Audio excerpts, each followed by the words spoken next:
and it depends on the numbers processed. That means it may vary from center to center, country to country. However, there should be a unique number, and it's depends on the resources available. Sometimes some investigation cannot be done, whereas in some centers all the parameters can be checked.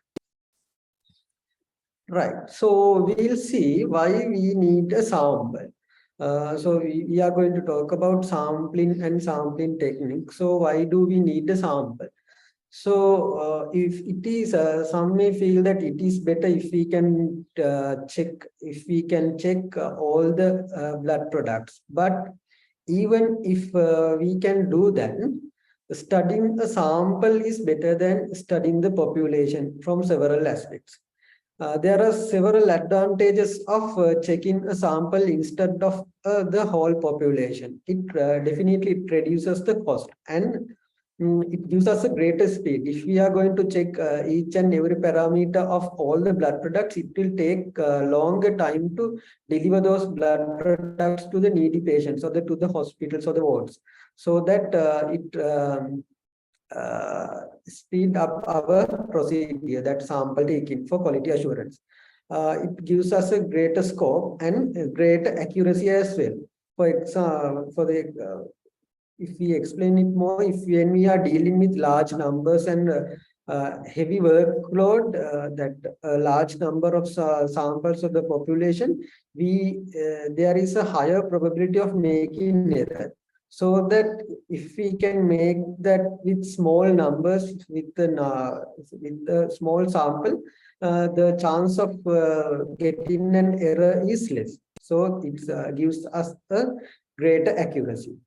So in principles in taking a sample, we have to consider several aspects. So the first one is what are our objectives are. So they should have a clear, concise objectives for our sampling. In our scenario, it's just to see our blood products are in the standard production. So what is the population to be selected? Again, here our practice is to check the blood products. So we have to identify what is the population is. Sometimes it's very easy to define the population. For example, if we take blood bags as a population, it's very easy, not that difficult, and from the batch number we can define that population. However, if we consider like platelet donors, it's not that specific, so that defining that population is not that easy. Then we have to consider what are the data to be collected. In our case, it's the quality parameters of our blood products. So we have to collect only the essential things. And if we are going to collect more data rather than what is necessary, it may waste our time and the money. And we have to define the degree of precision desired. We know that it's not possible to have true values from a sample. We get an estimate. Errors can be made. To minimize those errors, sample size should be adequate. That's how we have to calculate our sample size. And what is the method of measurement? Sometimes it's called method of instrument or survey instrument.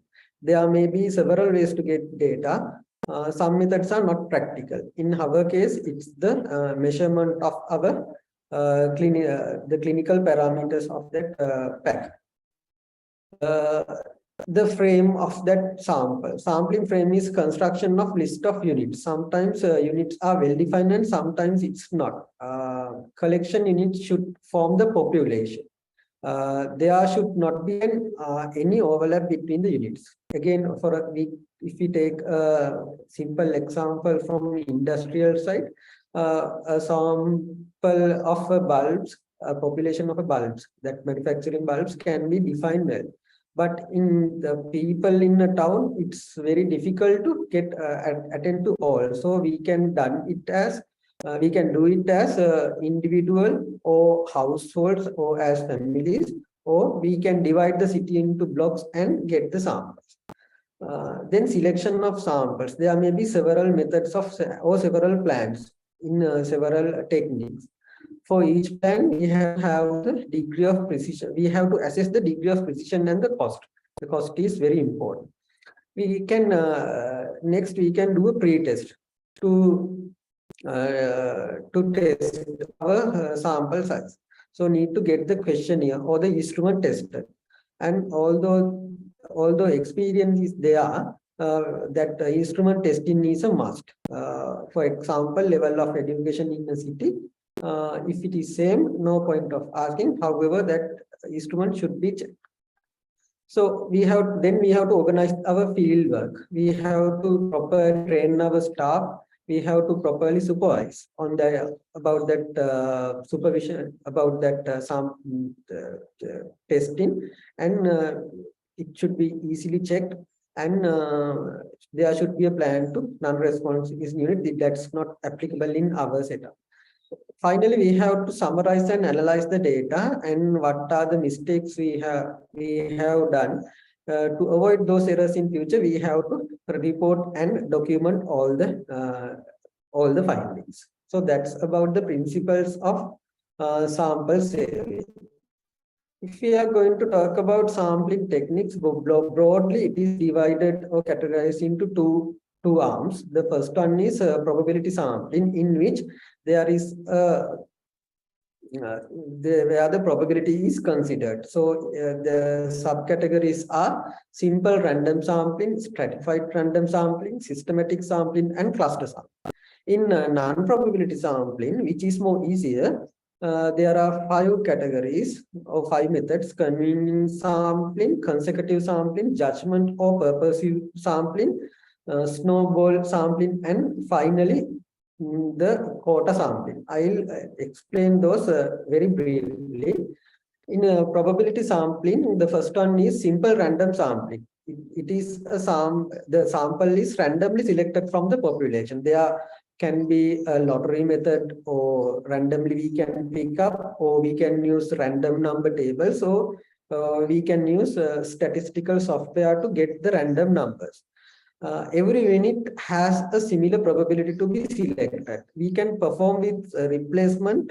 We can perform the sampling with replacement or without replacement. With replacement means we take blood pack randomly and we replace. We put that back to the store and collect the second one. If we do it without replacement,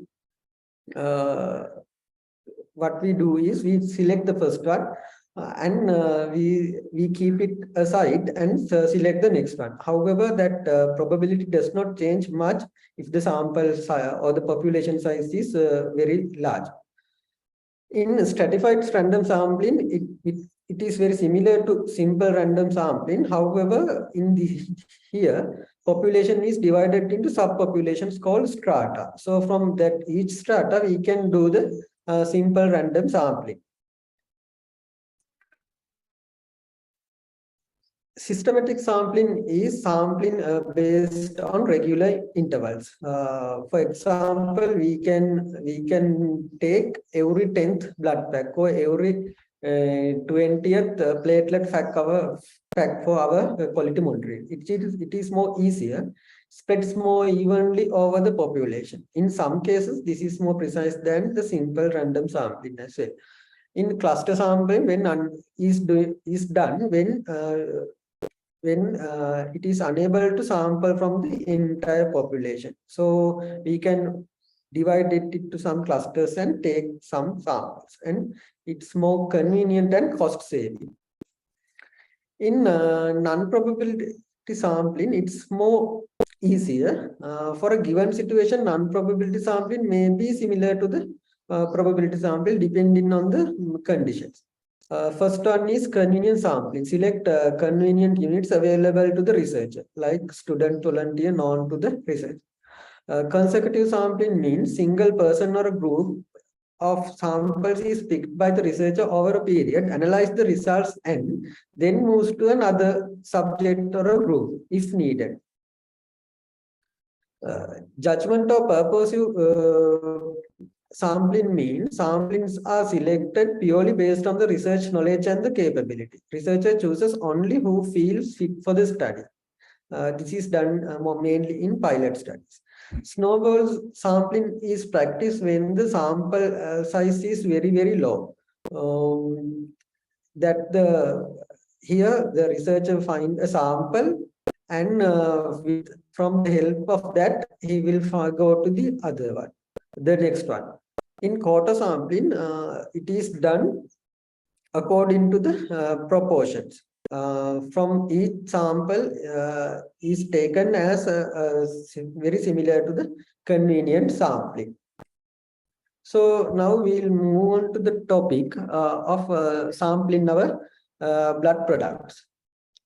Here, the practice of our frequency is we have to have a minimum of 1% of components should be tested for the quality controls. And however, if it is less than 4, that 1% is less than 4, we have to ensure that at least 4 units must be checked. And out of those checked blood products, 75% should match the acceptable ranges as per the guidelines. However, if we are testing sterility, it should be 100% negative. So, how to collect sample from a blood product? In quality monitoring, it is crucial to get a representative sample of the content. So, what is there in the blood pack should go to the test tube when we are taking that sample. Therefore, proper mixing and stripping of the tube segment is recommended. So, that is very critical in that sampling taken for quality monitoring. It is necessary to ensure a closed system to maintain the sterility, because we use those blood packs for the clinical use, so that we should not break the system in our sampling methods. So what do we need to do that? Basically, we need 2 main equipment. The first one is the electric sealer, which is freely available in the blood bank, and the stripper, again very cheap and freely available equipment. Apart from those 2, we need gloves, alcohol for cleaning, sterile gauze, and for sample taking, we need clean glass tubes. So those are the things that we need for that sample collection. How can we collect samples from cellular products? Cellular products are red cell concentrate, maybe red cells in plasma, or blood red cells in sagum, maybe leukoreduced or filtered blood. Then platelet products, random donor or pooled platelet, and Buffy codes. So for cellular products, we have to select the correct age of the product according to the parameters assessed. Then we have to wear gloves before handling the blood products. So then we have to go to the mixing step.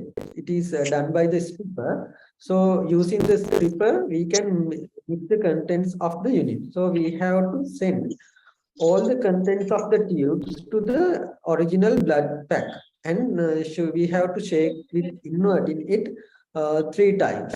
So we have to make sure all the contents in the tube is mixed with the blood pack. Then we have to release the strip to refill the tube. Now we can repeat that procedure, that step again. So we have to repeat the complete step at least for 3 times before taking the sample.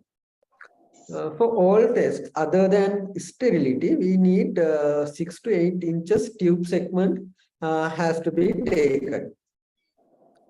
So that we can detach the segment with several seals and arrange for testing. And we have to label that test tube correctly before testing, and we have to document what is done in our relevant registers in our blood bank. So when we consider apheresis platelet, we have to obtain. It is very easier because they have, in that packs there is a sample pouch, so that integrated sample pouch can be used for QC purposes in the apheresis systems. We'll give a brief introduction about blood culture bottles. So if we are doing culture, we have to follow manufacturer's instructions about and we can take aerobic and anaerobic cultures. Basically, it is taken from mainly from the platelet product. So we can take at least 5 milliliters to each bottle, and we can incubate it for 5 days. So we'll move on to the plasma products. Here we consider fresh frozen plasma, cryoplasma, and cryoprecipitate. The only difference here is we have to thaw that. So we have to select the correct product, and we have to keep it in a water bath until it thawed at 37 degrees. And again, we have to wear gloves to handle that product. And after thawing, we can do that mixing procedure. We have to send all the contents to the pack, and we can mix it. And we have to redo that 3 times. And again, we can take 6 to 8 inches tube segment for our test. Then we can detach that segment and arrange for testing. And we can label it. And after all, we have to document it in the relevant. How we take the sample for quality checking with plasma products. So that's all. Thank you very much for listening.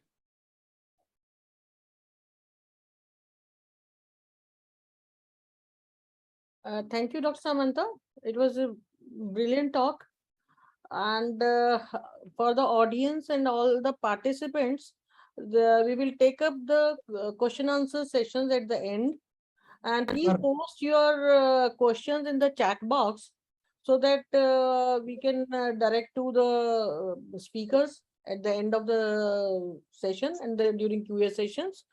Now, so I would request Dr. Samantha to stop sharing your screen so that the next speaker can take. Yes. Now our next speaker is Dr. Nidhi Mehta, who's going to talk upon standards for QC of the components. And give me a minute to share her CV.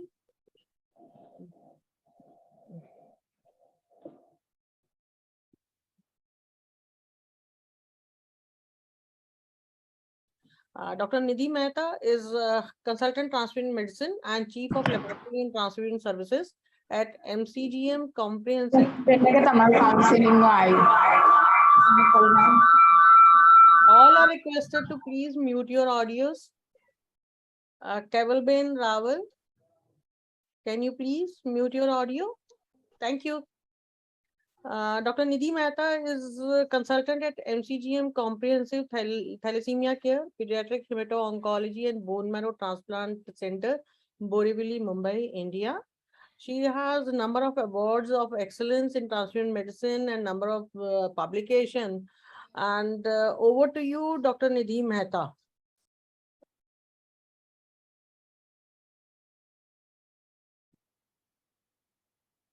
You can share your screen, Dr. Nidhi.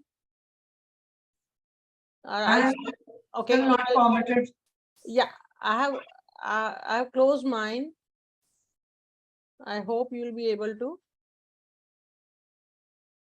And now, my screen visible? Yes, it is. Is it full screen now? No, it's not in full screen mode. Do it, please. Yeah. Yeah. Great. Yeah.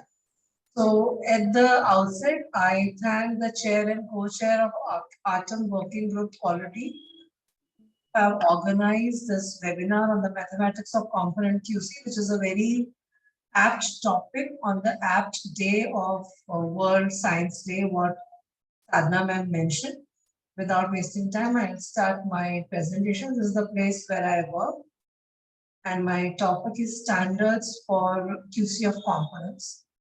So I'll take you through few slides which will enlighten us that why we need standards. Though the previous speaker has highlighted how to collect the samples, but why to collect the samples and what standards are required to be measured with those collected samples. So we being in transfusion services often come across such posters, donate blood so that other people are also encouraged to do so. Be like blood type AB negative, rare and worthy. You're not useless. Know your worth by donating blood. You can trust on me. I'm a macho man. I can say I'm a macho woman. Tears of a mother cannot save a child, but your blood can. And then comes quality. What is quality? There's an action plan. Something has to be done, checked. Quality is approved, guaranteed. Safety and quality go hand in hand. Actually, quality is the starting point of a journey called excellence. Blood transfusion services, as we all know, is a vital part of healthcare, be it medical or surgical, and now it is much extended up to geriatric services, going much beyond research levels. We keep reading researches on number of blood groups and types. So increasing advancement in the field of transfusion medicine and technology has necessitated enforcing measures to ensure quality of blood and its products, and the advancement in donor management, storage of blood components, grouping and cross-matching testing for transmissible diseases, rational use of blood and blood distribution, etc., has made it very vital that we have quality in blood transfusion services. So let's see what is the definition of quality assurance. It is any systematic process of determining whether a product or service meets the specified requirements. It's a broad process of preventing quality failures. It can also be defined as a quality management process that consists of establishing standards, guidelines, and procedures to prevent quality issues and maintain the integrity of the product or service throughout its development. In the context of BTS, blood transfusion services, all matters which individually or collectively influence the blood components in order to guarantee the quality is quality assurance. There are two principles to quality assurance. One is fit for purpose, which means if a unit of red cell is desired to increase the hemoglobin by 1 gram% in a patient who has been transfused, that is quality assurance. Second is right first time. And what is quality control? Quality control is the process by which product services are tested and measured to ensure they meet a standard.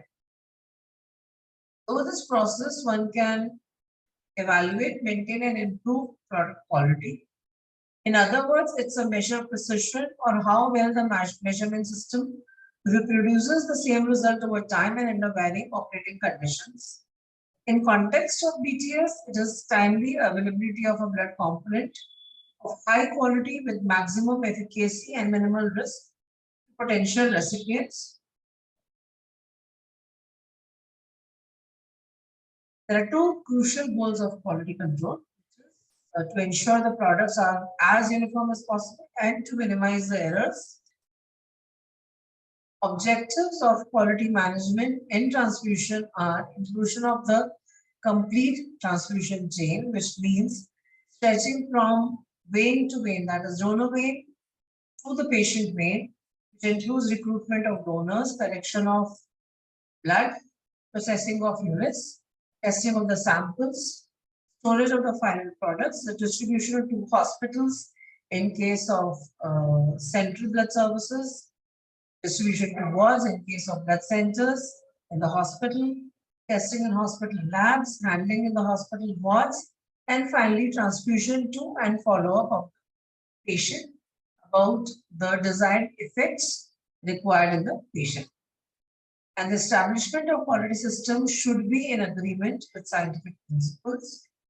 As we heard the previous speaker saying, there should be adequacy in sample collection for testing, and the quality system should facilitate and not hinder further improvement of evidence-based medical practice. So, blood centers, they have dual responsibilities of providing safe blood components with maximum efficacy to the recipients, as well as maintaining adequate supplies. In addition to dual responsibilities, blood centers also have dual liability, primarily to meet the adequate blood supply, ensure quality, and additionally and essentially to ensure maximum safety of the blood donors, which is normal healthy population.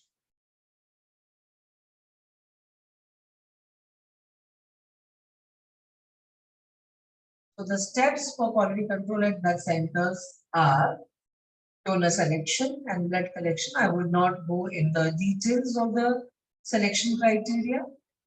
Then comes the red cell serology lab, where cross-matching and antibody screen should be intricately and passionately done. Quality controls should be maintained during testing for blood for transfusion transmitted infections.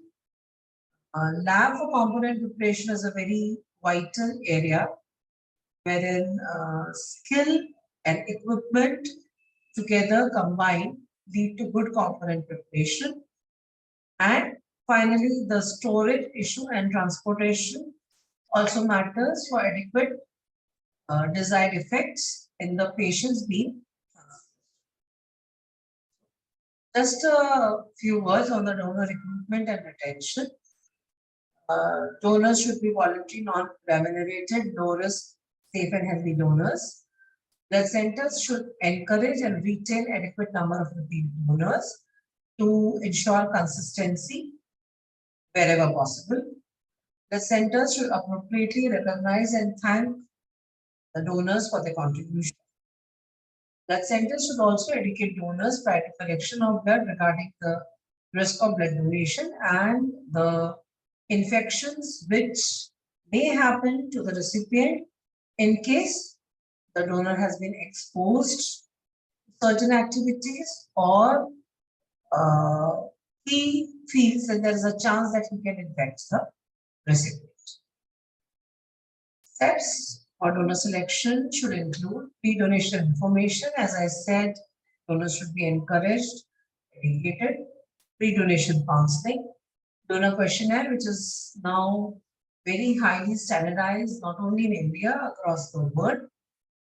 The checkup of the donor, the basic checkup, which means hemoglobin testing, height, weight, health, etc. Counseling during blood donation so that he doesn't land up into any blood transfusion, blood donation adverse effects. And finally, the post-donation. Another integral part to ensure quality of blood components is program for calibration and maintenance of the equipment, because donor selection is, I'm sure, very stringently done in all the blood centers, but equipments are equally vital, which are used to prepare components, to store components. So blood centers should have adequate storage facility corresponding to the workload. And storage devices shall have designed to ensure that proper temperature is maintained, as who more than the blood transfusion services personnel would know that how vital is the temperature for storage of all the components. There should be a process to monitor and record the temperature of all the temperature sensitive equipments. And cold centrifuge is the most vital equipment, I would say, because all components are prepared with the cold centrifuge. There should be a calibration program available, and especially to the refrigerated blood bag centrifuge. The performance, that is speed and temperature and time, should be observed each day of use. And the calibration should be done once in a 6 months. And it's obviously important for all other equipments also to be calibrated as per the guidelines. The references which I have taken from are Transfusion Medicine Technical Manual, 3rd edition, published in 2022. National Standards for Blood Centers and Blood Transfusion, published in 2022, 2nd edition. And Accreditation Standards on Blood Banks, Blood Centers and Transfusion Services, 3rd edition, which were published in June 2000 by Quality Council of India.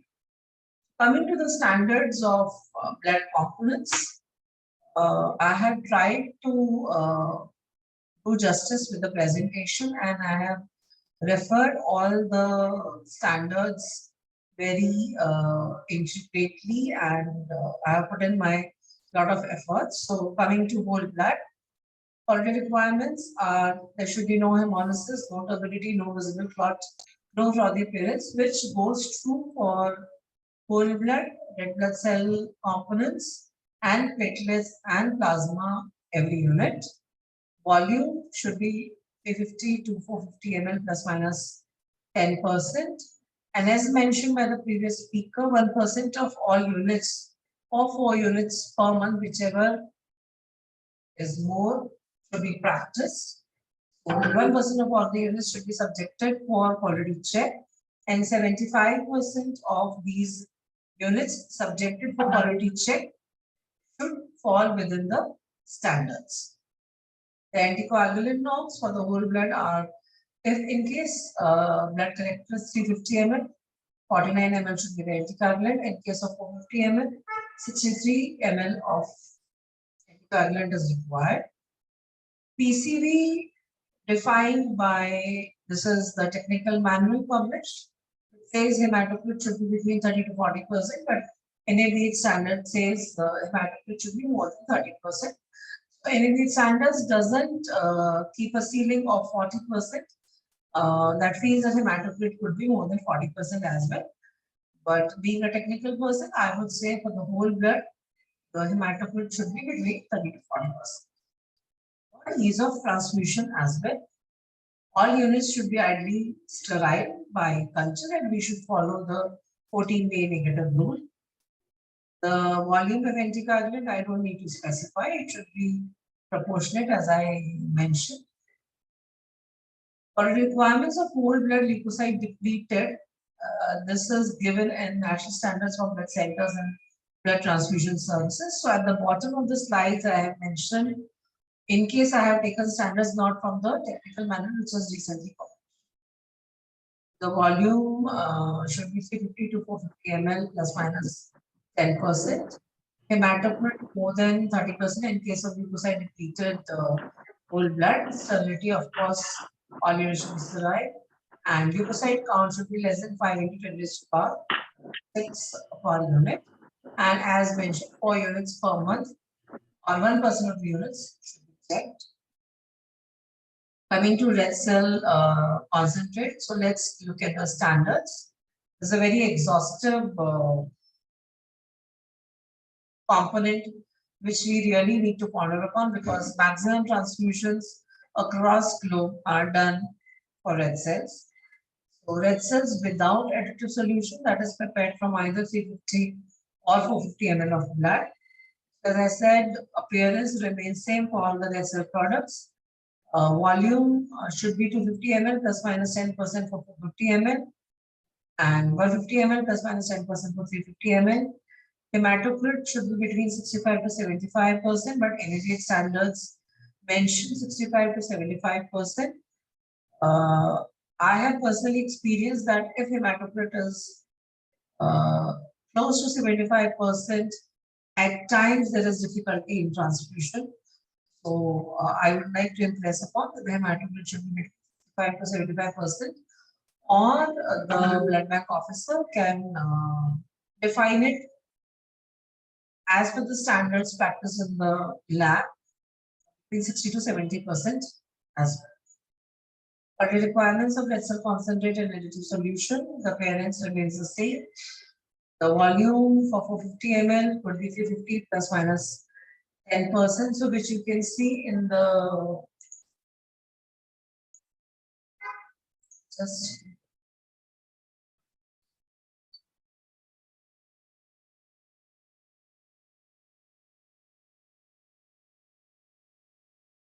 so hematocrit should be between 55 to 65% as NABH standards, but I feel that since technical manual and national standards are published in 2022, that should be more accurate. So I would like to go with a hematocrit of 50 to 60% personally. Quality requirements for leukocyte, reduced red blood cell concentrate, appearance, no hemolysis, no turbidity, no visible clot, no clothing. As mentioned in table 9, the volume, which is the table 19, is this table, wherein it is mentioned about the red cell concentrate, quality requirements, and additive solution. So here, talking about especially the leukocyte count, if the red cells are Buffy coat reduced, the quality requirement of WBCs, it should be less than 5 into 10 raised to power 8. If it is filtered, less than 5 into 10 raised to power 6. Washed RBC, 5 into less than 5 into 10 raised to power 6. For saline washed, plasma removed should be more than 99%. And RBC loss should be less than 20% in this. So, what NABH standard says is with filtration, residual white cell post filtration should be less than 5 into 10 raised to power 6. Apheresis residual white cells in MAC post procedure should be less than 5 into 10 raised to power 6. Quality requirements of red cells washed volume within locally specified volume range, which means it should be on the discretion of the blood center. Hematocrit should be 50 to 50%. Leukocyte count is similar, and this also mentions about the protein content, which should be less than 5 milligrams per unit. Quality requirements of red cells pediatric.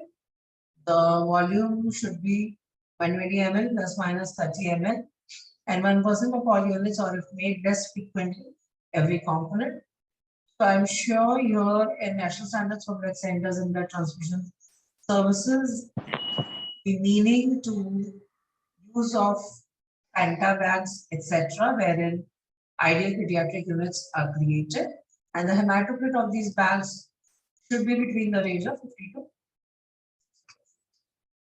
For the requirements of red cells for infants or neonate, the volume should be between 55 ml plus minus 20%, and the hematocrit requirement remains the same, that is 50. So national standards for blood centers and blood transfusion also specifies the quality requirements of red cells which are cryopreserved. Cryopreservation for red cells is done in case of rare groups.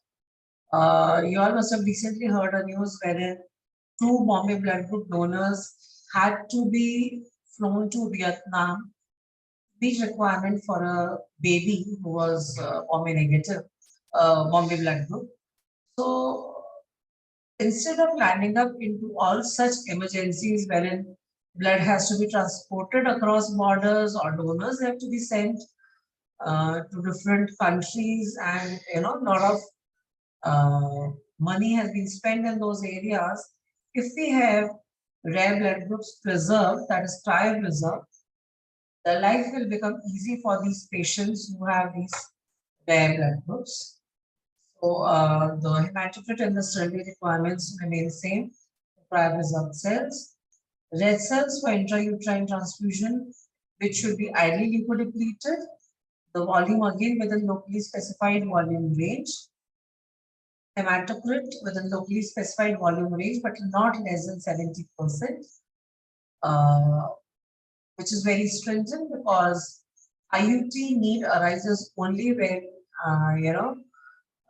the baby in utero have very less hemoglobin, or there is some critical disease condition wherein exchange is required. Leukocyte content should be less than 5 into 10 raised to power 6 units. And red cells for exchange transfusion is specified separately in national standards for blood centers and blood transfusion services. Volume remains the same headache. Hematocrit expected is little lesser than mentioned in the IUT, red cells for IUT. And leukocyte content remains, the standards remains less than 5 into 10 raised to power 6. It's a very theoretical topic and a little boring, but I'm sure this will help people understand the quality requirements and the standards for QC of blood components. So coming to platelet concentrates, the random number platelet concentrate prepared by PRP method from 350 or 50 ml of whole blood. So appearance for all the platelet concentrate remains, the requirement for appearance remains same. That is, swirling should be present. There should be no visual RBC contamination. There should be no discoloration. Volume, if it is made from 350 ml whole blood, should be between 50 to 70. If it is made from 450 ml whole blood, it should be between 70 to 90 ml. Platelet count, 350 ml. It's very easy to remember, 350 ml, 3.5 into 10 to the power 10. 450 ml, 4.5 into 10 to the power 10. pH should be more than 6 at the end of permissible storage period, which is 5 days. And I'm sure everybody is aware that day of collection is counted as day 0. Suppose whole blood is collected on 1st of March, that will be calculated as day 0, and the platelet would expire on 6th March.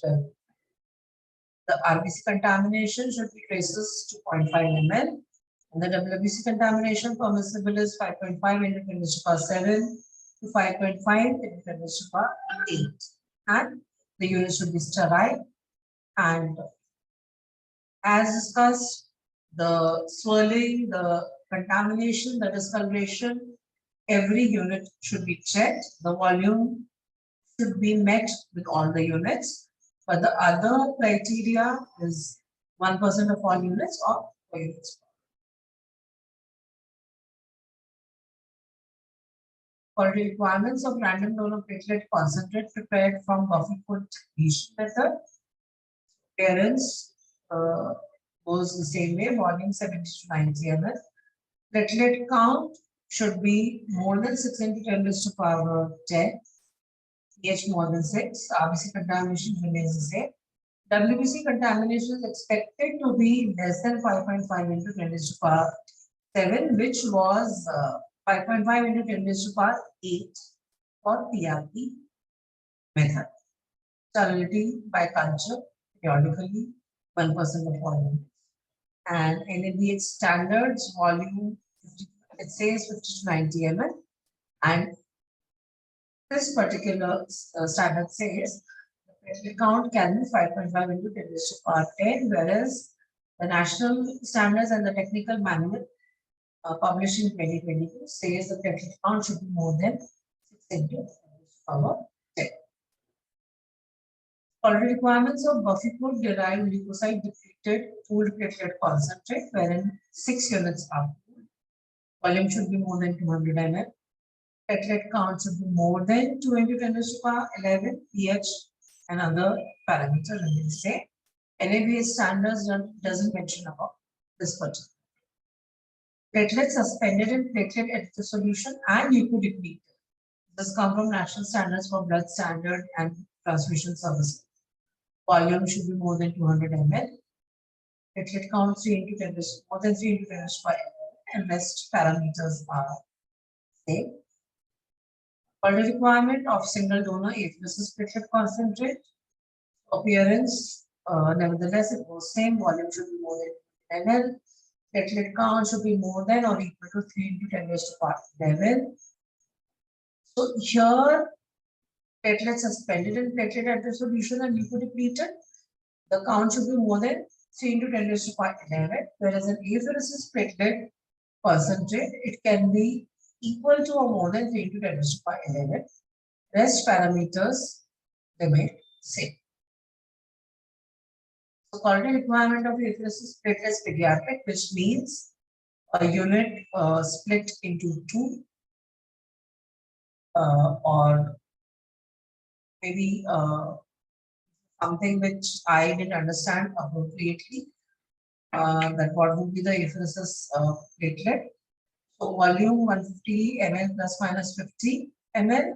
Platelet count 1 into 10 raised to power 11 to 3 into 10 raised to power 11. pH more than 6 and other parameters remain same. Quality requirement of single donor apheresis platelet suspended in platelet solution. Appearance remains same. Volume should be more than 200 ml. Platelet count more than 3 into 10 raised to power 11 and other parameters remain same. NABH standards isn't mentioned above. NABH standards has a special mention about quality criteria for labeling platelet concentrate, RDP or apheresis platelets reproduced in leukodepleted, which is the residual leukocyte count in a RDP should be less than 8.3 into 10 raised to power 5, and residual leukocyte count for SDP is less than 5 into 10 raised to power 6, which is mentioned in all the previous slides. Coming to quality standards, requirement for fresh frozen plasma prepared from 350 and 450 ml of blood is appearance. It should not be icteric.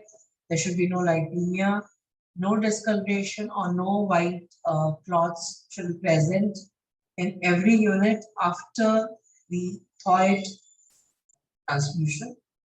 Volume should be 180 ml to 220 ml if it's prepared from a bag of 350 ml. 220 to 300 ml if it is prepared from a bag of 50 ml. Stable coagulation factors, 200 units of each factor. The frequency of QC is mentioned occasionally, which means it is on the discretion of the blood bank officer or transfusion medical consultant to decide to calculate these stable coagulation factors. Factor rate should be 70 international units per bag, and fibrinogen should be between 200 to 400 milligram. NABH standards differ on this a bit, which talk about volume being more than 180 ml. Stable coagulation factors, they have given the methodology to check, which is by PT and APTT, and if that is in the range, if the INR is in range, it is considered to have adequacy of stable coagulation factors. Factor rate should be 0.7 units per ml, and fibrinogen should be more than 100 milligram. Precipitate, which is rich in factor 8, the quality standard requirements are appearance, it should be slushy consistency. So there's a difference between fresh frozen plasma and precipitate. So precipitate, how it is prepared, is known to all the people working in BTS. So it should have a slushy consistency. The volume should be between 15 to 20 ml. Fibronectin 150 milligram per bag occasionally. So again, it's on the discretion of the transfusion medicine consultant to do this testing. Factor rate should be at least 18 international units per bag. 1 milligram factor, 40 to 70% of the original, and it has to be tested occasionally. Factor 13, 20 to 30% of the original to be tested occasionally. And fibrinogen at least 150 milligram per bag. NABH standards say the volume should be between 10 to 20 ml and factor rate should be more than 80 units per ml, and fibrinogen should be more than 150. So here I would like to go with NABH standards and have factor rate as more than 80 units and fibrinogen more than 150 milligram per cell, so that we can justify to the patient being transfused and give them adequate counting treatments. Quality requirements for cryoplasma or single donor plasma. The appearance remains same. Volume should be 200 to 220 ml. And stable coagulation factors should be 200 units for each factor to be tested occasionally. Quality control of plasma frozen, which is not fresh frozen plasma, but plasma separated out from the red cells uh, after 24 hours. Volume and the requirements of stable coagulation factors remain. Granulocyte concentrate is now being utilized by many blood centers because a lot of BMT centers which have come up, and it's a vital requirement in cases of bone marrow transplantation at times when the WBC count is not increasing and patient is having some infections. So quality requirements for granulocyte concentrate by apheresis method is volume between 200 to 400 ml, granulocyte 1:1 into 10 to the power 10, other leukocytes 0.1 to 0.7 into 10 to the power 9, platelets should be 2 to 10 into 10 to the power 11, and red cells contamination should be between 5 and 10 ml. This is from the national standards for blood centers, wherein the granulocyte count and the leukocytes, platelets remain same. And this talks about if HES is used, 6 to 12%, that should be only 6 to 12% of the volume, and 1% of all units, or if made less frequently, every unit. This is very important that every component is tested for. And all the units should be mandatorily screened microbiologically, and grouping test all components must be serologically not. The NABH standards also talk about the same, so I will skip talking on this. Nowadays, if there are emergencies, so granulocytes, if donors are not available to be subjected to apheresis, they can be prepared from the whole blood derived of reports. Those blood reports are and they can be transfused, and certain centers, they have got license for doing this product.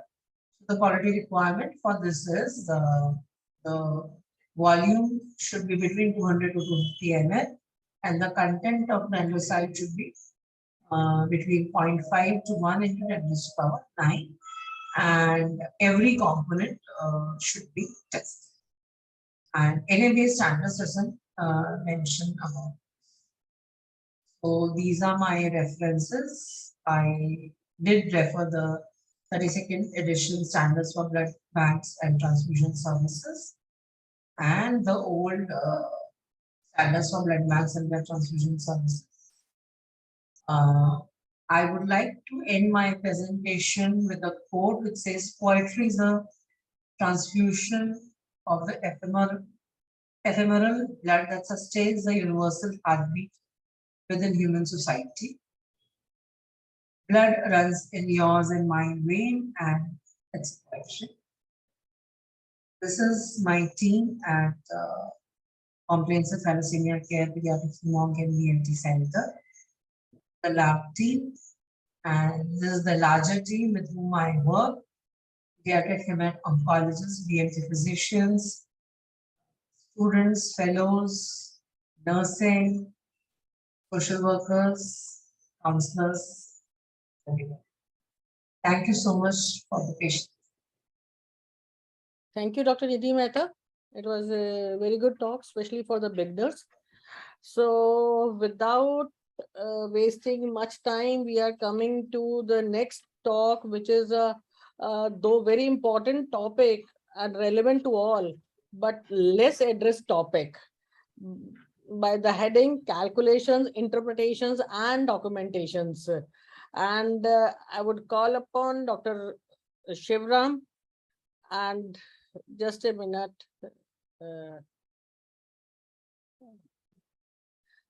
Dr. Shivram, though is a well-known personality, but for some, a brief introduction of Dr. Shivram. He is a consultant and head transfusion medicine, Manipal Hospital, Bangalore, India. And he's a principal assessor of National Accreditation Board of Hospitals and ex-technical committee members of NABH. That's the QCI, Quality Control of India affiliated organization, which is further linked to ESQA. And he's editor-in-chief, Global Journal of Transfusion Medicine, and official journal of AATM, executive member, National Hemovigilance Program of India. And I'm sure this topic is going to be very important to all. And now over to you, Dr. Shivram, please. Thank you, Dr. Sadhana and Dr. Nidhi Bhatnagar for inviting me here. Am I audible? Yes, sir. Okay, that's good.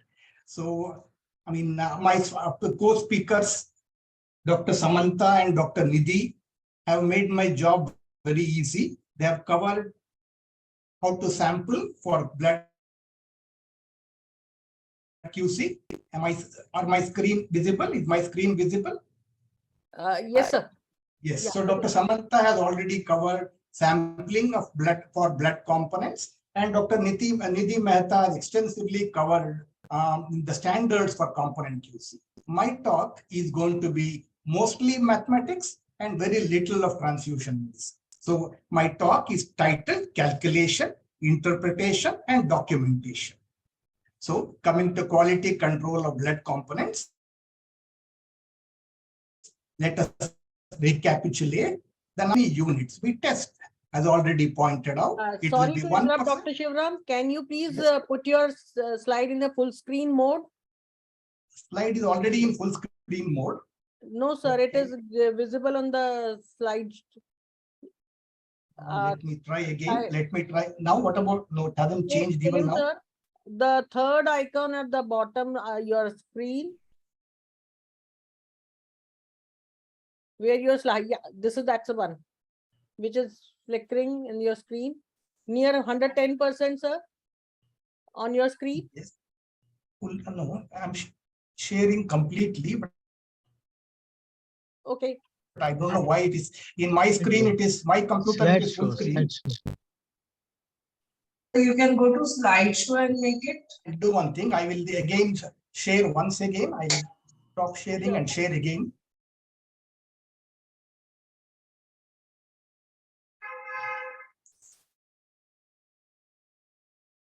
Just Yeah, click yeah. outside the slide. Click outside the slide first, because I Ah. think this is highlighted. So click outside the slide first. Yes. No, sir. Doesn't seem to be working. No, sir. Actually, what Dr. Nidhi Bhatnagar is saying, you have to click on the outside of the PPT because it is on the typeable mode at the moment. That is why other commands are not being taken. Outside the screen, sir. Yeah. Yes. Yes. Now you can put it on the full screen mode, sir. I put it on the mode, but it is not coming. Anyway, sir, then let's go ahead Yes. with this. Let's only. go ahead. Yes, yes. I don't know what's the problem. No issue, sir. Carry on, sir. I If think, you okay. go to So the number slideshow, of units prepared. No, I guess it is on the slideshow. I know very well. In my screen, it is on the slideshow, but unfortunately, I also have a phone next to me that is showing not the slideshow. I understand. I don't understand why that is happening, but I think better to go ahead without wasting time, isn't it? Yes, Can sir. I go ahead? Yeah, please carry on, sir. Okay. So the number of units tested will be 1% or 4 bags. Then there needs to be a method of randomization to avoid bias, which was first described by the first speaker. For example, any particular month, you can select units begin with say 0 and 3 or 2 and 4, depending on the random chart. This will prevent bias in selection of units. Then we need to cover both qualitative parameters and quantitative parameters as has been described. But now today, since my talk is on mathematics in transfusion medicine, I will be focusing on quantitative parameters. So before I come to the topic proper, what are the things that we must know before computing? The cell counters that you use to count give you the count per microliter. For example, 6.12 into 10 to the power 3 microliter. This is how you get the printout. It's also good to know that 1000 microliter is equal to 1 ml. Therefore, if your cell counter reading is 6.1 into 10 to the power 3, You need Sir, to multiply it by The 1000. slide is not It's moving. not moving. Yes. What do I do? Dr. Nidhi, you Should I had share? once, you had my Okay. presentation. No? Yes, yes, Can I you will share share. it? Yes, I will do it. I Please will. share it. Should we I will share do it. now for you? Yes, yes. Some problem here. It's not moving slides. I will share. Just a minute. Okay. You stop sharing. Yes, yes. I'll stop sharing. I have stopped sharing.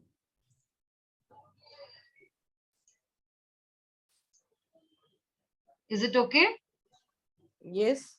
But now make it Yes, full it's screen, come on sir. now, but Dr. not Nidhi, the full screen.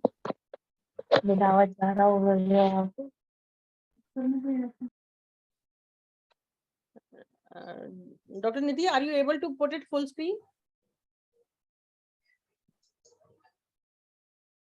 Yes. Yes, yes. Okay. Next, can I use mine? I don't think so. Okay, okay. Ah, So yeah. we have 1000 microliter is equal to 1 ml. Therefore, if you multiply your machine count by 1000, you will get the number of counts per ml. Next slide. Next one. Yes. Other things to know are RDP counts are expressed as 10 raised to the power 10. For example, you know it is 5 into 10 to the power 10 for every RDP.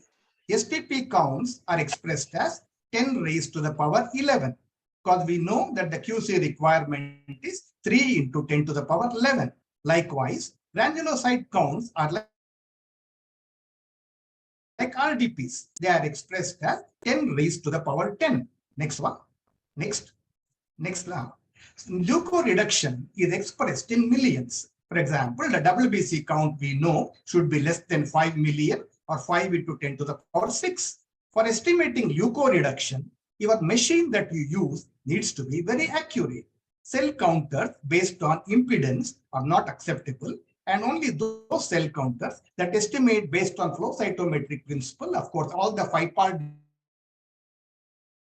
differentials that are widely available today, they follow this principle. They estimate white cell count to the second decimal. So if these are the counters that you must be using for leukoreduction. Irrespective of the method of testing, the method for computation of results remains unchanged. CD34 counts in case of PBSC are again expressed as 10 to the power 10 raised to the power 6, just like leukoreduction. Next one. Next slide. So it's also good to know that 100 ml 1 gram per liter. Deciliter is 100 ml. So if you have 100 milligram in 100 ml, you will have 1000. Concentrate of 100% means 100 units per 100 ml or 1 unit per ml. And it's also useful to remember some how to estimate total blood volumes. In adults, it is 70 ml per kg body weight. In a child or pregnant female, it is 80 ml per kg. And in the newborn infant, 100 ml per kg. And we will be using the only formula, or if you can call it a formula that you should know, is 10 to the power m into 10 to the power n is equal to 10 to the power m plus n. That is, for example, 10 to the power 4 into 10 to the power 2 is equal to 10 to the power 4 plus 2, which is 6. And similarly, 10 to the power m divided by 10 to the power n is equal to 10 to the power m minus n, which means 10 to the power 4 by 10 to the power 2 is equal to 10 to the power 4 minus 2, which is 10 to the power 2. So with this, next slide, please. So we now come to the quality control of red cells in Sagam solution. The only parameters that you are all aware of is the hematocrit, which is one of the parameters. Then comes the hemoglobin in grams per deciliter, and then the volume. So these are readily given by the machine. So there is hardly anything for us to compute here. If you want to add a new parameter to this, you can standardize your red cell units by telling your clinicians that my red cell unit, any red cell unit you take from me, will give a minimum of this many grams of hemoglobin. For example, the European guidelines, you can see at the bottom here, it says every leukoreduced unit should give at least 40 grams per deciliter. Now look at serial number 1, hemoglobin in unit. 19.2 is the hemoglobin percentage. Percentage or gram per deciliter means it is 19.2 grams of hemoglobin per 100 ml. But our unit has got 285 ml. So if we multiply 19.2 by 100 into 285, we get 54.72. So this 54.72 is similarly, you can go to the second serial number 2, where this has got 20.4 hemoglobin in 310 ml. 20.4 gram per deciliter means 20.4 by 100 into 310 is 63.2. Like this, you can add a fourth parameter, the hemoglobin per unit of packed red blood cells. Next slide. Next one, please. The rest are qualitative parameters. Then when you wash red cells, the effectiveness of washing is assessed by the protein that is remaining in the supernatant after you have completed the wash. This is unit number 8794, which has been washed with saline. The bag volume is 180 ml and that. So in terms of volume, it is just meeting the requirement. The hematocrit here is say 65 to 75% the standard. I'm only referring to the standard that you set for yourself. And here it is 72%. So it is meeting the standard. And the protein that I have got from the machine is 0.2 gram per deciliter. As I already told you, deciliter means 100 ml. So 0.2 by 100 and is into 180, which is the volume of the blood bag. So in 100 ml, you have got 0.2 grams. So in 180 ml, you will have more. You multiply 0.2 by 100, you have got 0.36. And what is acceptable? Less than 0.5 gram. So does this meet QC for washed red cells? Yes. So this is how you estimate the protein content in a washed red cells and determine whether it is meeting QC or not. Next one. So when we go to a NABH accredited lab or audit something, this is all you find. You have a printout like this for RDP saying I have got 1, 2, 4, 5 into 10 to the power 3 platelets. Does it give any idea whether this unit is meeting platelets? No, without the volume, we do not get any idea whether this is meeting any requirement. Let us also look at the other criteria, some more parameters here. The WBC printout says 0.5 into 10 to the power 3. This is used to assess WBC contamination. So 0.5 into 10 to the power 3 is nothing but 500 per microliter. Similarly, hematocrit, here it says 0.3. Please note that hematocrit is directly expressed in percentage. Okay, so with this, we'll try and compute. We'll calculate and see what is the platelet count, what is the red cell contamination, and what is the white cell contamination in this unit of platelets. Next slide. Next slide. So this is how you document a platelet chart, a monthly chart. The first one can be the serial number, the first column. The second column, I have written the bag number 101, 151, 230, going down the column. The next third one, platelets per microliter. This is the you have got. Let's look at unit number 151, which is shaded. So this unit number 151 has got 1245 into 10 to the power 3 at the top per microliter. The volume of the bag is 65 ml. So with this, I have this system has calculated the count per bag. We'll look at this next. Then the pH of this is 6.7. The WBC contamination is 0.5 into 10 to the power 3, which has been put at the top per microliter. This is the machine printout. From that, we have calculated and found that this is in the bag contains 0.325. Similarly, hematocrit given by the machine in the next column is 0.3%. But when you calculate the RBC volume per bag of RDP, it is 0.195. The references are given at the bottom. I have built all the references in this chart itself. This is one way of documenting your chart. At the top, you have total number of units collected, 543. Minimum to be tested is 6 because 1% will be more than 5. So, but here I am testing 10 units. Now we will look at each of this in detail in the next slide. Next slide, please. Next slide. We'll see each of them in detail. So the first unit number 151, we'll go through it. Unit number 151 has got a volume of 65 ml. And as you can see from the chart, it is well within 50 to 95. The platelet per bag is also 8 into 10 to the power 10, which is much above 5.5 into 10 to the power 10 in the chart. The pH is 6.7, which is more than 6. The red cell contamination is 0.195, much below the 0.5 ml limit. Next slide, please. So how did we get these figures? Let's go to the next slide. So the number of platelets per microliter, which we got the machine printout, is 1245 into 10 to the power 3. Instead of writing to the power 3, I'm everywhere using 10e. E means raised to the power 3 per microliter. So as we know, 1 ml has got 1000 microliter. Therefore, number of platelets per ml is equal to 1245 into 10 to the power 3 into 10 to the power bag will be. Now we know how much 1 ml has got. 1245 into 10 to the power 3 into 10 to the power 3. Let us multiply by that with the volume of the bag, 65 ml.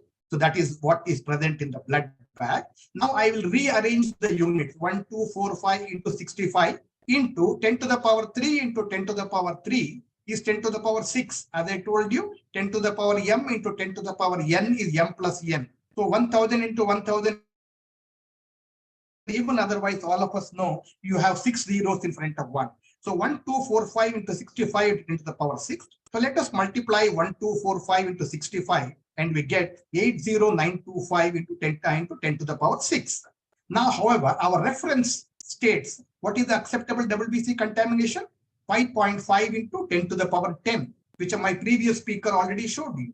So let us express this 80925 10 to the power 6 in terms of 10 to the power 10. How do we do it? Let us multiply the numerator by 10 to the power 4 and power 4. So 10 to the power 6 into 10 to the power 4 in the numerator becomes 10 to the power 10. And dividing 80925 by 10 to the power 4 becomes 8. See, I'm putting the zeros counting from here. 1, 2, 3, 4, 8.0925. So 8 into, or approximately, we can say 8 into 10 to the power 10, which is more than the reference standard of 5.5 into 10 to the power 10. So we have found that this bag meets the QC requirement for platelet count of an RDP bag. So that was about how to calculate. That you first calculate, the machine gives you the count per microliter. Multiplied by 1000, you will get the count per ml. Multiplied by the volume of the bag, you will get the number of platelets in the blood bag, in the RDP bag, and express it to the power 10 to the power 10 to compare with the reference standard.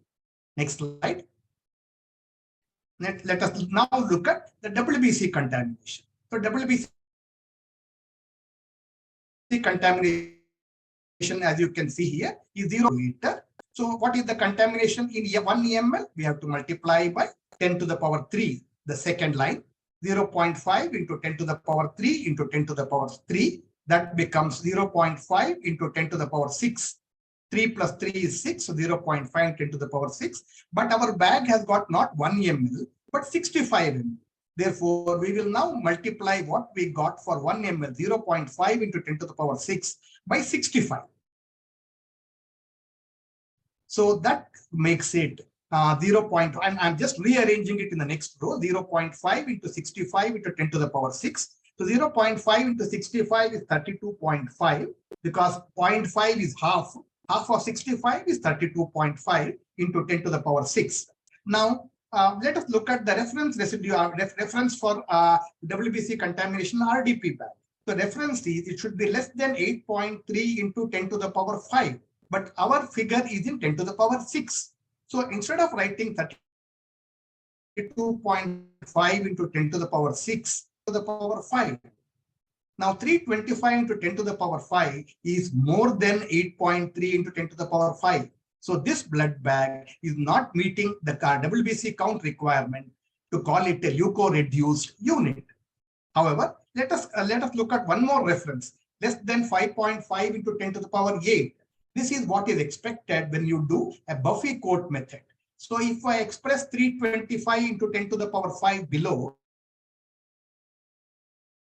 in terms of 10 to the power 8, I need to multiply by 1000 and divide by 1000. When I multiplied by 1000, 10 to the power 5 into 10 to the power 3 became 10 to the power 8, the last row here. And when I divided 325 by 1000, it became 0.325. So now 0.325 into 10 to the power 8, the bottom line, as you can see, is less than the reference of 5.5 into 10 to the power 8 given in the box below.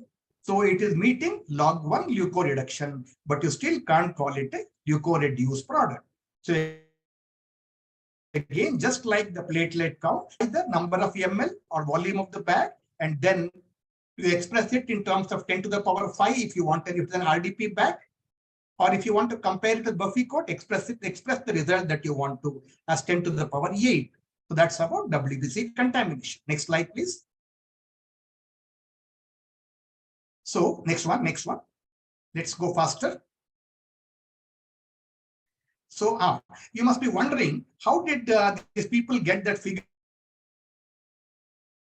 of 8.3 into 10 to the power 5, isn't it? You have not found this anywhere else. So I also did some search, and this is how I think it has been derived. We know that 6 RDP is equal to 1 SDP. Therefore, 1 RDP is equal to 1/6 of SDP. Look at the pink box below. 1 RDP is equal to 1/6 of SDP. So the number of WBCs we know in a SDP bag is 5 million. 5 into 10 to the power 6.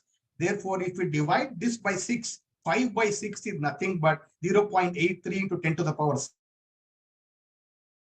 6, or expressed as 8.3 into 10 to the power 5. So that is how this mysterious number of 8.3 into 10 to the power 5 has been derived. If you multiply this by 6 RDPs, it will become equivalent to 5 into 10 to the power 6, or 5 million.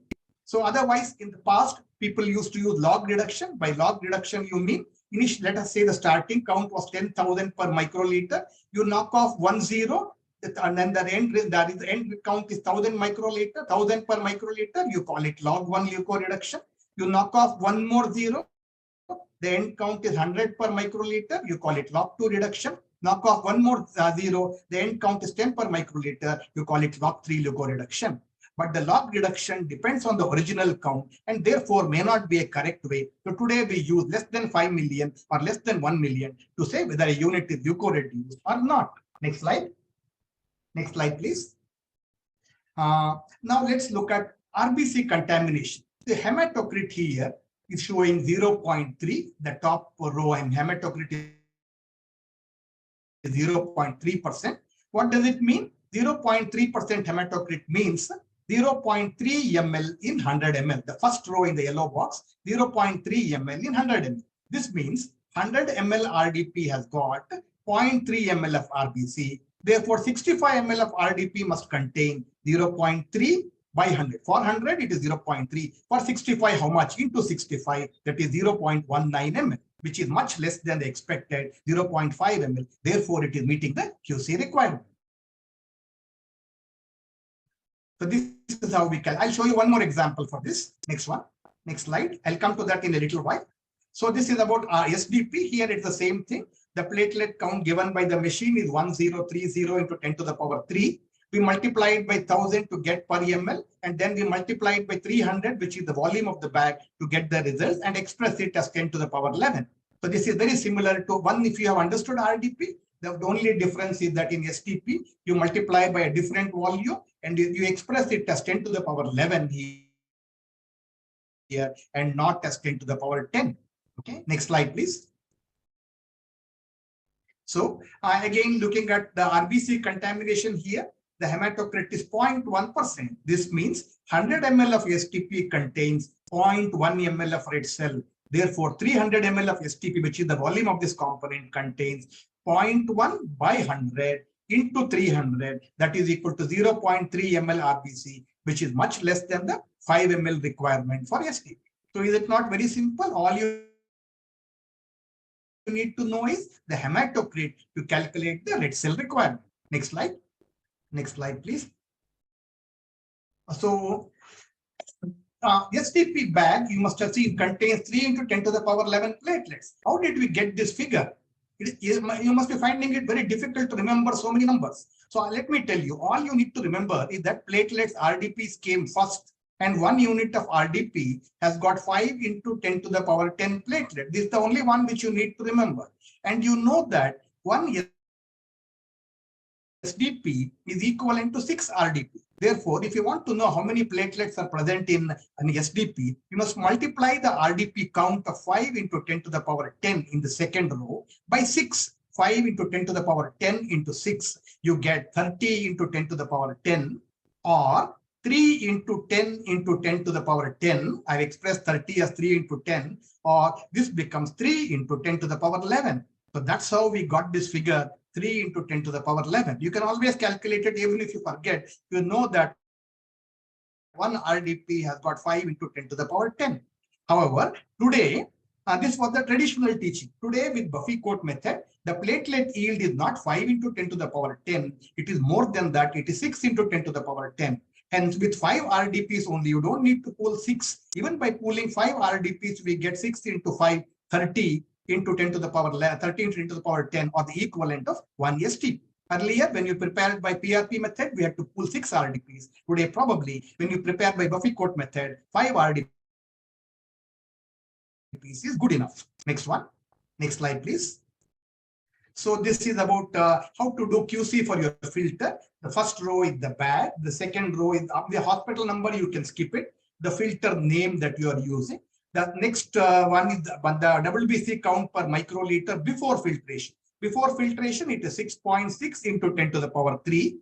After filtration, it has come down. I told you this should be done with which one machine which gives you up to the second decimal, 0.01 into 10 to the power 3. And the volume before filtration was 320 ml. It became 310 ml after filtration. So what is the loss in volume? 320 minus 310, 10 ml. Loss in volume is very less, but we are more bothered about have we achieved the desired leukocyte reduction. How do we do that? Our WBC count post filtration is 0.01 into 10 to the power 3, shown in red. We multiply that by 1000 to get the count per ml. Then multiplied by the final volume 310. So this gives us 3.1 into 10 to the power 6. 10 to the power 3 into 10 to the power 3 is 10 to the power 6 written at the top there. And I have 0.1 into 310 is 3.1. So this is 3 million, which is much less than the 5 million required.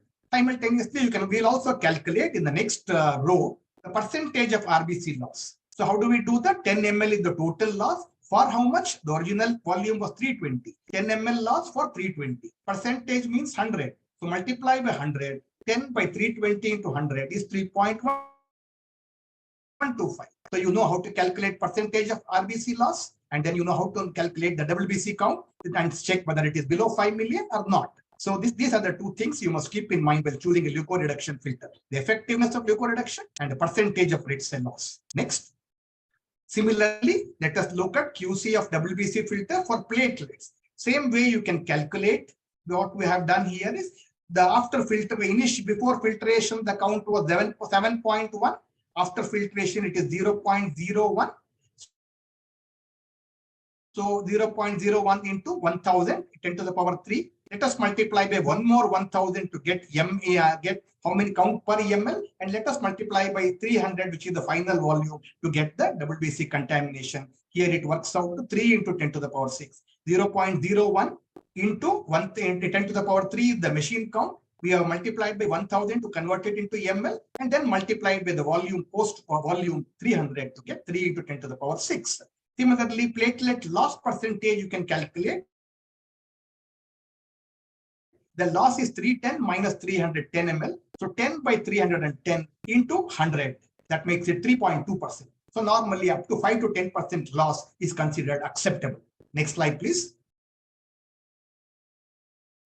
Next one. Yes. So now let us come to the plasma products. I'll be showing you one example, whether it is FFP or cryo. I'm showing you cryo today. So you have got a report from the laboratory which says factor VIII activity is 512%. What does this mean? What does 512% mean? Just means 512 units per 100 ml, because percentage is always 100. And what does 512 units per 100 ml mean? It means every ml has got 512 by 100 5.12 units per ml. Is it not very simple? I'm just reducing everything from the percentage, 512%. That means 512 for 100 or 5.12 for 1 ml. So, but what is the volume of our cryo? It is not 1 ml, it is 20 ml. So if we multiply 5.12 by the volume of by the 4, that we got factor 8 percentage expression as 512. It became 5.12 units per ml. We multiplied by the volume of cryo 20 ml to get 102.4. Next slide. Next one. Yes. Similarly, we will compute fibrinogen level. The fibrinogen level printout says 1382 milligram per deciliter. What is meaning of deciliter? Deciliter is 100 ml. So that means 100 ml of our component contains 1382 milligram. Therefore, we need to calculate 20 ml. Our component is only 20 ml. So how much of fibrinogen will it contain? This is similar to saying 100 apples cost rupees, what in the box, please. This is similar to saying this 100 apples cost rupees 1382. How much will 20 apples cost? What will you do?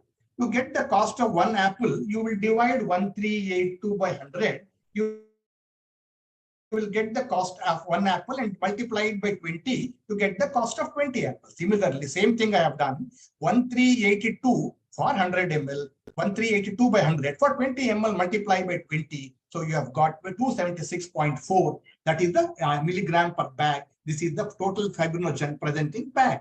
So does it meet QC or not? You compare with your reference standard. All you need to remember is you have got it in deciliter. Deciliter means 100 ml. Had it been expressed in grams per liter, then you should make appropriate corrections. Next one. Yes. So this is how you consolidate all the tests that you have done and keep it bag number, volume, factor 8 percentage, factor 8 in international units per bag, QC accepted or not, fibrinogen levels, whatever you have got. You can prepare a consolidated monthly chart and keep it.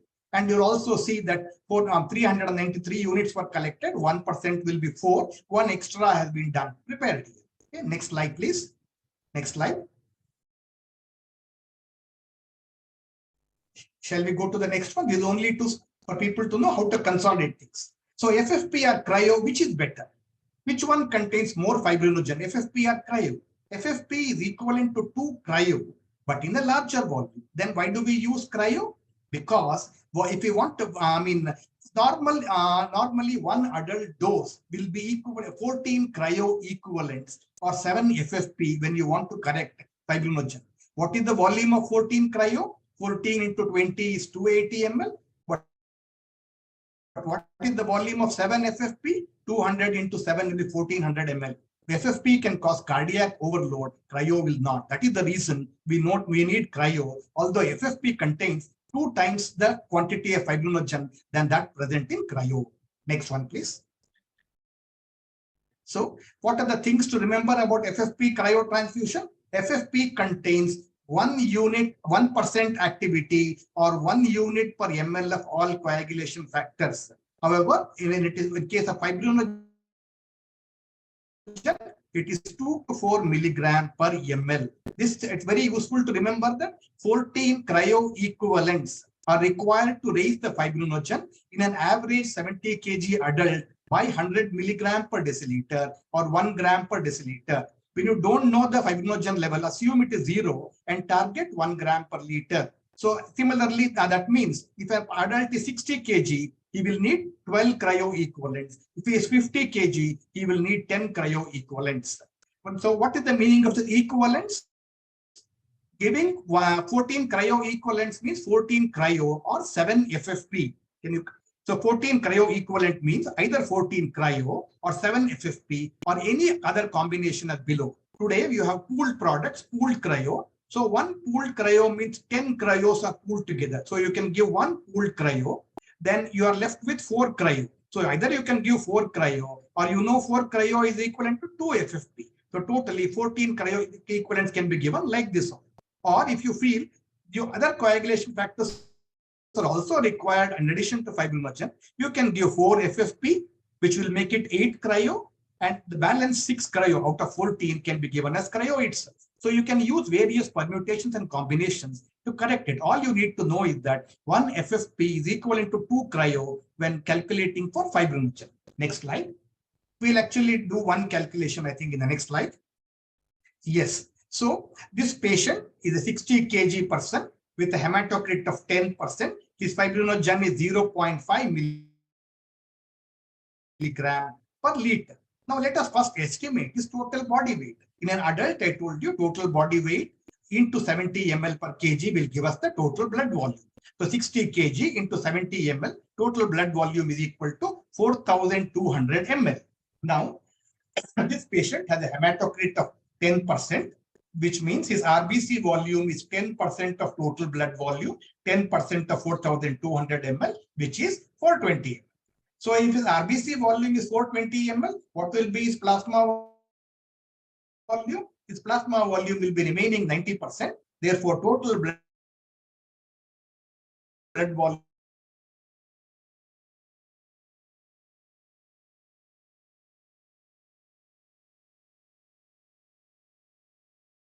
minus RBC volume. For the present fibrinogen is 0.5 gram per liter. We want target 1 gram per liter in this patient. This means we must add 0.5 gram for every liter of plasma. And how much does this patient have? This patient has 3,780 ml or 3.78 liters of plasma. Next slide, please.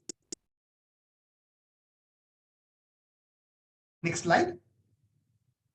Can we go to yes? So for 1 liter of, we need to add 0.5 gram, but this patient's plasma volume is 3,780 ml or 3.78 liters. We therefore need to add 0.5 by 1. For 1 liter, 0.5. So how much for 3.78? Multiply by 3.78, you get 1.89 grams. But we know that our cryoprecipitate contains 150 milligram of fibrinogen on an average. So we will convert 1.89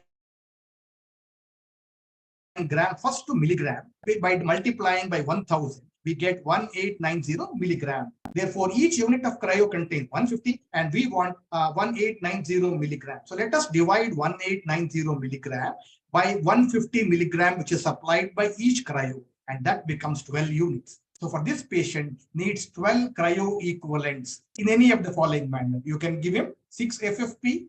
You can give him 12 cryo directly. You can give him 1 pooled cryo, 10 units, and the remaining instead of the remains. Essentially, how you are calculating, I hope you are how to calculate the fibrinogen dose and decide how many cryo. So various combinations equivalents are needed. So another example, one slide for factor 8. 60 kg adult pregnant female has 10% factor 8 activity. The obstetrician wants a factor level of 50% level for cesarean section. This patient, female patient, pregnant lady, has 25% hematocrit. That means her total blood volume is 50 into 80. I have not taken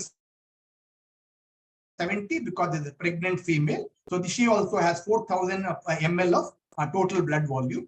If hematocrit is 25%, plasma volume is the balance 75%. I've directly taken 75% here. So 75% of 4,000 is 3/4 of 4,000, which is 3,000 ml. So what is the increment we want? So we have now we know how much plasma is present in this patient. Now we'll see how much factor 8 we must add. This patient, we want 50% activity. She only has 10% activity. So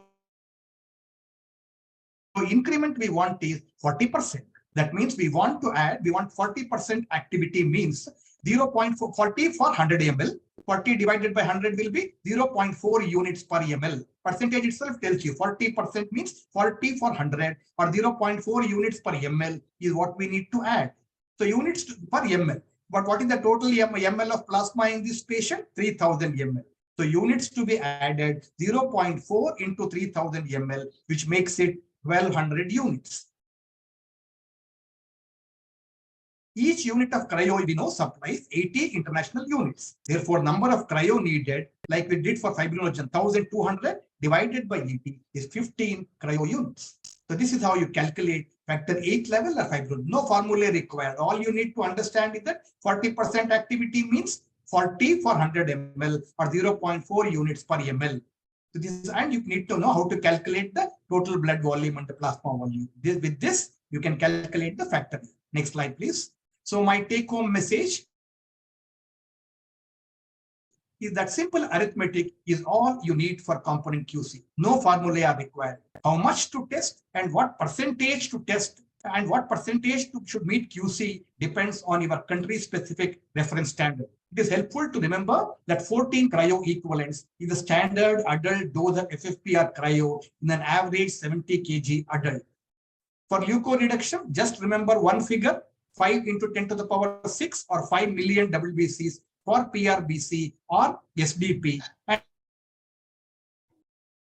And for RDP, you can always divide this by 6 and get the figure. For RDP count, remember 5 is RDP count per bag should be 5 into 10 to the power 10. If you multiply this by 6, you will get the SDP count.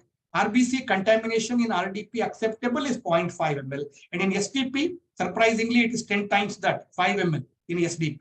So this is how you can do your day-to-day QC activity. You can build in these calculations into an Excel chart so that you don't have to calculate each time. Thank you very much. I hope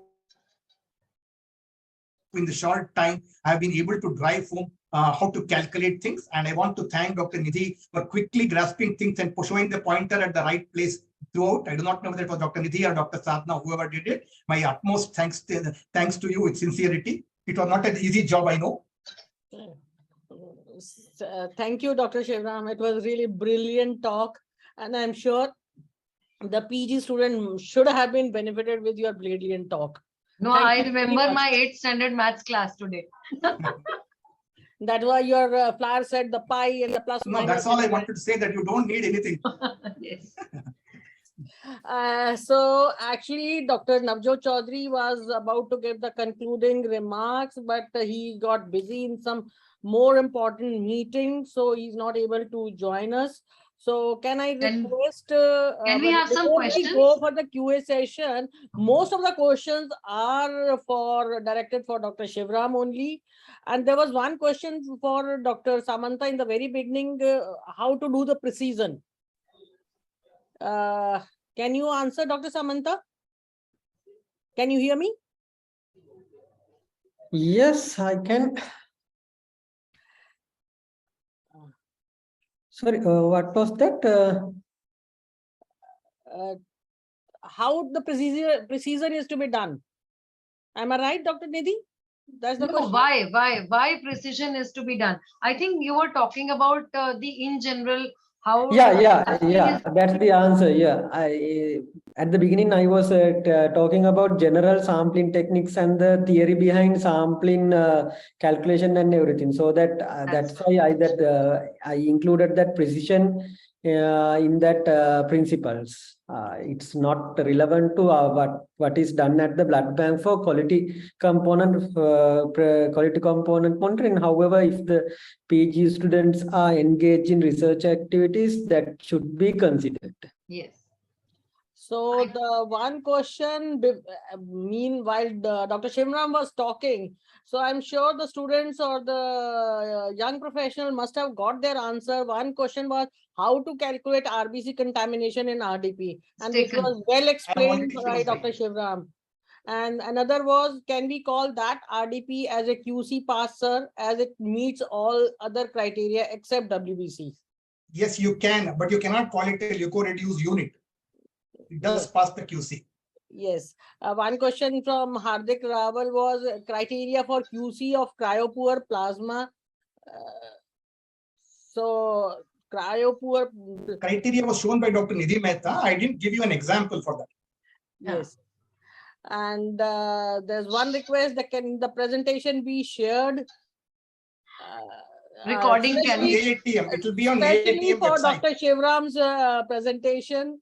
Many messages for Dr. Shivram's presentation. Yes, the entire talk will be on AATM website. Yes, this webinar has already been recorded and it will be put on, the link will be shared on the AATM website. So and many messages Many All messages for excellent presentations of everyone are there. So that's the thing. So Dr. Nidhi Bhatnagar, now can I request to give the concluding remark for all this webinar before Dr. Kazi Mumtaz give the vote of thanks? Over to you. Yeah, so thank you so much, Dr. Samantha, Dr. Nidhi Mehta, and Dr. Shivram. It was an excellent interaction. And the basic purpose of this webinar was, components we are doing. I think mechanically we keep doing the QC, but the small the calculations we overlook. So that is where the interpretations and why the interpretations are important. That is why this was emphasized today. And thank you all the participants. We have a wonderful response. We had more than 200 registrations, and I think 180 or so could join. So I hope everybody has enjoyed this. And over to you, Sadhna. So thank you, Dr. Nidhi. Now I request Dr. Kazi Mumtaz Huda, the co-chair of the Working Group Quality, for the vote of thanks. Over to you, Dr. Mumtaz. Thank you, Dr. Sadhna. A very good afternoon and warm welcome to everyone present in today's webinar. It has been an honor for me to be a part of this working team on quality. And on behalf of the quality working team, I would like to give my heartfelt gratitude and sincere thanks to our beloved Dr. Nidhi Bhatnagar, Chairperson, and Dr. Sadhna Bangwana, Co-Chairperson, Quality Working Group, AATM, who handled the program throughout and provided immense support to make the webinar successful. Dr. Sadhna and Dr. Nidhi, both of you, your sincere efforts, inspiration, and motivation is encouraging and helping everyone to move forward and develop quality in transfusion medicine. Now I would like to it is my pleasure to offer a special thanks to the distinguished presenters. Dr. Samantha Senavirathini from Sri Lanka, Dr. Nidhi Mehta from India, and Dr. Shivram from India, whose presentations were excellent. For their excellent presentation, I would like to thank once again. It was really informative, truly worthy presentation, and I'm pretty sure that the precious knowledge we have gathered from your presentation will help every one of us in developing quality in our subject. Especially the presentation of the Dr. Shivram. I would say you should share your slides so everyone should learn from you, and it is excellent. And quality assurance in blood bank. Quality assurance in blood banking is the basis for safety and efficacy of the blood and blood progress. And finally, I would like to give my warm thanks to all the participants for their significant presence here today and helping us in making a successful webinar. Thank you once again. Thank you all once again. Over to Dr. Sadhna. Yes, thank you, Dr. Mumtaz. With the permission of Chair, Dr. Nidhi Bhatnagar. So can we now announce the closure of the event? And a big thanks to all the participants. Thank you all. Thank you, everybody. Bye-bye. Bye-bye. Happy Science Day. Same to you.